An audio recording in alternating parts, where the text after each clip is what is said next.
President Trump continues to defend our culture and protecting family values. Joining me now is the president of the Family Research Council, Tony Perkins.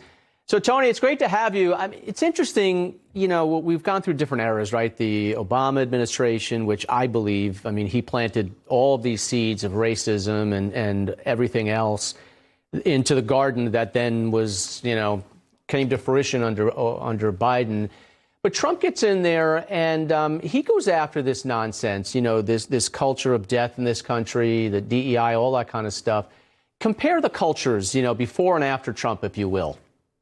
Well, Rob, I think you're right to point this out. What the Trump administration is doing, mostly through executive action, is really kind of creating a cultural moment, if you will. It's an opportunity to see the culture shift to the right. Now, it is shifting, but is the shift permanent? Without doing what the left has historically done, and that is going in under the cover of this opportunity to make really systemic changes, foundational changes. We've got to, and the states are doing this. The states are following through with some of the moves on DEI, dismantling the DEI bureaucracies. They're taking it on when it comes to the whole gender issue, where they're protecting women's sports. They're defining male and female in state statute. So the president's providing both cultural courage and a moment of opportunity, but we can't sit back and wait for these things to happen, just thinking what the president is doing is going to be permanent change. Rob, I was meeting just recently with a former attorney with the NCAA who actually had resigned in protest over men and women's sports. And we were discussing the recent move by the Olympics. And he said, unless we have some systemic statutory changes at every level, it's simply going to go back after Trump leaves. So it's very important that the states continue to do what they do, what school boards are doing, and what citizens, most importantly, are doing all across the country. That's a great point, because we have a party, a political party in this country, the Democrats, that they didn't learn that the American people are against, butchering children in the name of gender-affirming care. I mean, the fact that we're having this argument in this country is mind-boggling to me. But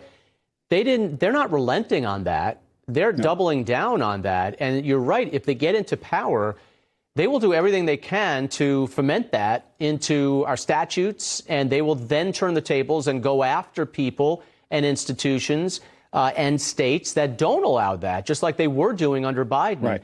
So that's right. It's not theoretical. We have history as a teacher on this. And so what the Trump administration is doing is, Rob, to use a military analogy, air superiority is critical for victory. It's not synonymous with victory, but it's critical for victory. The Trump administration, through executive action, primarily executive action, is providing that clear airspace where the citizens of this country, who, as you point out, are not aligned with the radical agenda of the left, can do the fundamental work that I think can secure freedom and secure sanity for the next generation.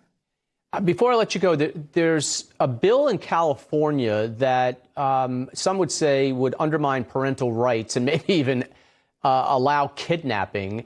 It's the Family Preparedness Act. Right. What is this?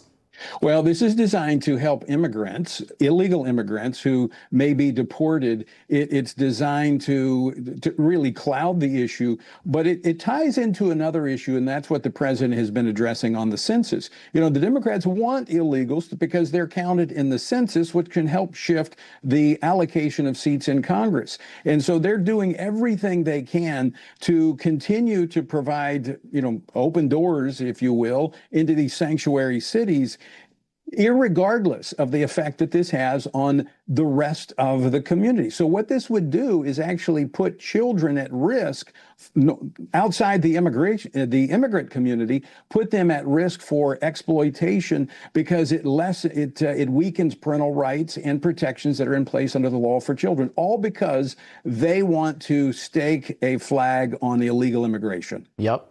Tony Perkins, good to have you, and thanks for all that you have done and will continue to do. Thank you, Rob. Good to be with you.